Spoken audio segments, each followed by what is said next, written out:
Today our little shop project is going to involve putting adjustable levers on the FZR. We have them on other bikes. I've run into problems that the fit was close but no cigar. These that we got right now come from RZM parts. I'm hoping they're going to be an exact fit. If not, we'll make a few little adjustments, and I'm hoping that in a perfect world they'll just drop right on. But we won't know until we get the project started, and that's going to be today's project. But of course, first, what else do we ever have to do in this house? Feed the birds, feed the fish, have some coffee, have a glass of vodka. Who knows what? Every day is different.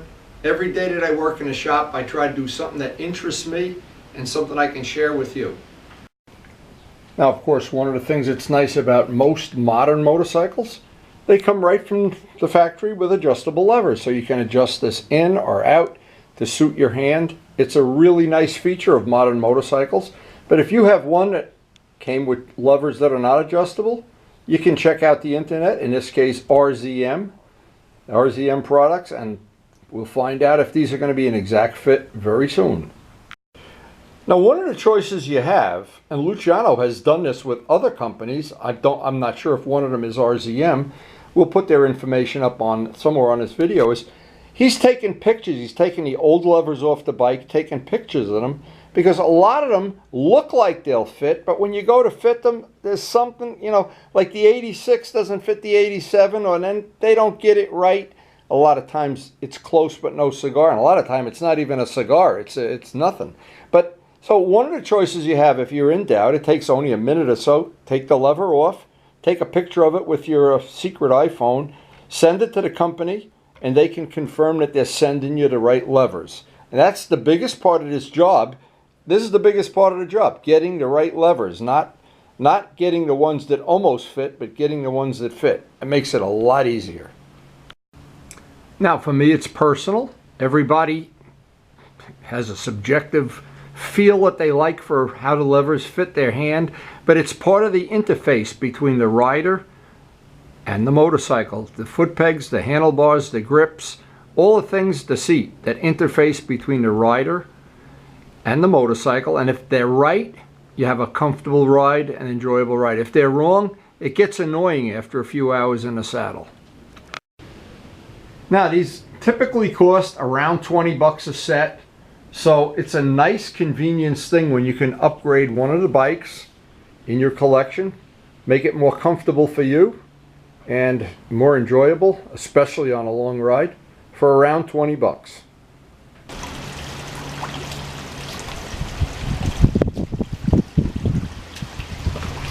So what I did when I ordered these, I tried to look at the picture that's on the little advertisement, and they look exactly like the ones on the bike. But even that doesn't mean that they're going to fit perfectly. Always be aware, on some levers there's a little bushing in here, and you have to use the bushing from the old lever. That can be a problem. Some of these, what I found happen is that when I had them adjusted at certain spots, they would hit the fairing.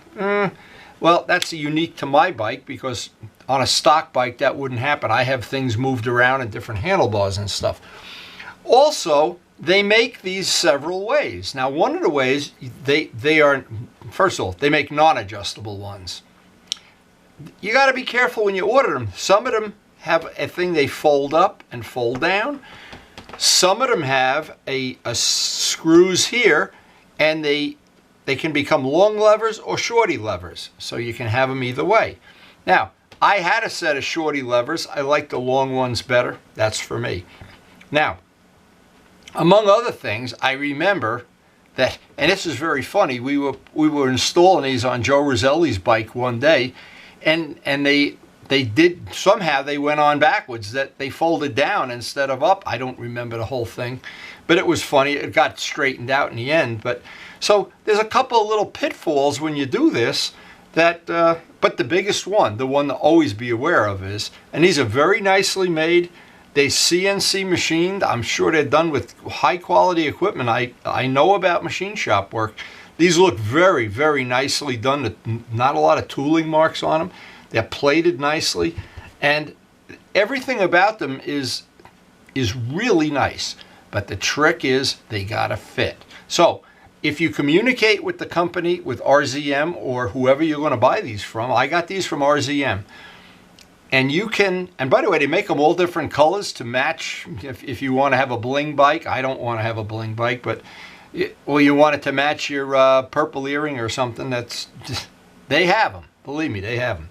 And it's a simple thing. You look on the internet and they have everything. It's unbelievable. But the biggest thing, and I say it over and over again because a lot of people just don't understand. They say, oh, I need them for a Suzuki, 96, but a 600 and a 1000 might be different. Some of the master cylinders are different. That's the key thing. And I think Luciano's idea of taking a picture of the levers and then sending it to the people you're buying them from is a cheap insurance policy. So I just wanted to put this up so people can, if they're interested in buying the exact same thing, RZM motor. And of course, they start multiple pages of parts and rear sets and every kind of gizmo you could possibly want. But see how many different sizes and shapes. But the good news is, you can correspond with them and just look over here. All the different parts by model, by make, and there's just no end to it. But this is a good source, and I have had good luck communicating with them. And I'm going to send them a copy of this video, hope that they can see if their parts fit or don't fit. And I hope they do. And you just look at all the styles and all the colors, and some of them come in multiple colors, and you can combine. In fact, some of them that I've looked up, here, I'm going to just show this. Some of them that I've looked up, they ask you, do you want the lever a certain color? And this little knob, you can get the knob gold and the lever black, black gold, any combination of colors. It's really and it's a nice little accessory. These are a little more money because they're for a Ducati, $23, but basically they're around $20 to $25. And again, you can get any color and multiple shapes, shorty, long, folder, no folder. It's a great little accessory to have for your bike for something in the $20 to $25 range. And let's hope these are going to snap right on in a perfect world. Okay, well, what's left is to have our cup of coffee and get out to the garage and see how these work out. A relatively simple installation, but there are a few pitfalls. So step one, of course, pretty simple. No matter what model or make you have, there's usually a locking nut on the bottom of the pivot screw, and there's usually a thread somewhere beside this. So this actually becomes the locking part of it. Now in this case, once I loosen this, and this is threaded in, and of course it's made that way on purpose so that the bolt just doesn't jump right out. Once I take this screw out, the lever should come right off. And the whole thing is relatively simple, but again, if you have the correct thing, and it's so nice to be able to communicate with the company you're buying them from, in this case RZM. There's usually grease on the bolt. This would come out very simply and easily, obviously. Now, before you even try to install this, it's a good idea to line it up and take a look and see if it looks pretty similar to the one you're trying to put on. So once you know that there's no interference, you can snug the screw down, put the locking nut on. And now the beautiful part of this is this one fit perfectly, by the way. Usually if one fits, good chance the other one will fit. Now, a lot of times, I would not want to have anyway, and of course this is really not subjective. I don't want to have this adjustment. It's all the way out here, that's handy. But I don't want to have it, see, a lot of people like it that you just touch it, but you don't want it hitting the throttle or hitting up here. So I want to back that up just so it doesn't hit. Last but not least, we have the locking nut on there. I would want to make sure that absolutely I don't have a problem. I mean, the reason a locking nut is on there is so this bolt doesn't vibrate loose or get out of adjustment. And one other little minor thing, the lock nut that locks this. First off, I don't want to make this so tight that it sticks. It's got to release. I made that, and I don't want to have it that it's any sloppier than it has to be. There should always be a little play in there. These screws have to be tight, of course. But then I have a locking nut that goes on here, And what that locking nut does, it maintains that all these things stay nice and tight, but not so tight that they rub. Oh, it's a good idea to check that these bolts are tight. Even though you can't get a wrench on the bottom, you got to kind of hold it with the pliers, because you want this to be that wherever you do set your lever, you want it to stay that way. And just to avoid vibration, now we have a lock nut on that. I would say that's about the first side is done, and usually, as I've said, when the first side fits, the second side usually fits also. So thank you, RZM, for half of the job right now. It's pretty similar on this side. To take the screw out, the lock nut that's on the bottom, take the lever off, make sure it looks exactly or very similar to that, and make sure there's nothing interfering, and that the bolt isn't so tight that the lever doesn't release, nice and smooth. So what's really nice about this is that once you set the tension on that bolt and you lock it in, you hope that's going to be locked in forever. It's not going to ever get any looser than it is.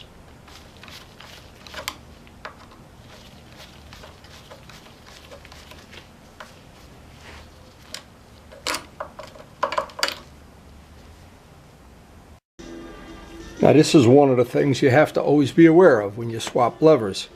This piece has a little detent for what would be the stock part. This part has to come out. You'll see that little slot. That little slot has to line up. If you line this up when that's not lined up, it's not going to work the way it should. Now, some of these, and I notice this one does not have a removable bushing. Some of them do. But I mean, this part, now it goes in this slot. Again, nothing real tricky or high-tech here or anything, but sometimes it can throw you a little curveball. Now, a lot of times when I watch a video on YouTube, and I've been saved by many YouTube videos from doing things that would take hours and do them in 5 minutes. An example is my Volkswagen. They changed the oil and never shut the time to change the oil light off. I went to YouTube. How to shut the oil light off. There's 10 videos. We'll go out to the car. Don't even have to go back to the gas station. So I like being able to share information on YouTube. This little detent now has to go in at the proper spot. All these things have to line up. And again, these screws, you see, here's the problem. Let me get a wrench and show. You really can't get a wrench on there. You have to kind of get in there with needle nose pliers a little bit, or a thin wall socket, I guess. So it's a good idea to tighten these up before you even put the part in place. Now here's another little thing you can do as I'm showing. This is that little brass bushing that I just showed. You can take a little dab of polish.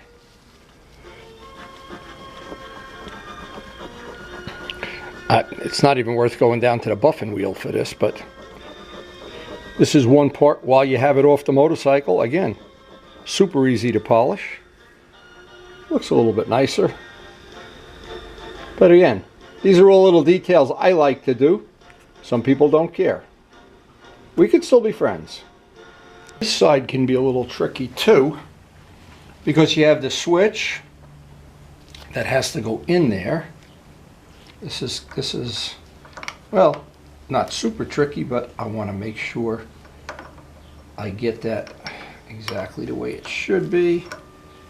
And it's got to go all the way over to that side before that bolt drops in. There it goes. Now it's a question of just tightening that bolt, putting the lock nut on, and then checking for clearance. Make sure everything is exactly the way it should be. So the RZM levers worked out to be a perfect drop-on fit. No problem at all putting them on. Piece of cake. So I would highly recommend, if you're going to buy them though, do the Luciano thing and take pictures, send it to RZM. They have responded to my email, which is nice, and like Dime Cycle and other places, once I get good service from a company, I like to support them. Anyway, hope you enjoyed the video, and thanks for watching.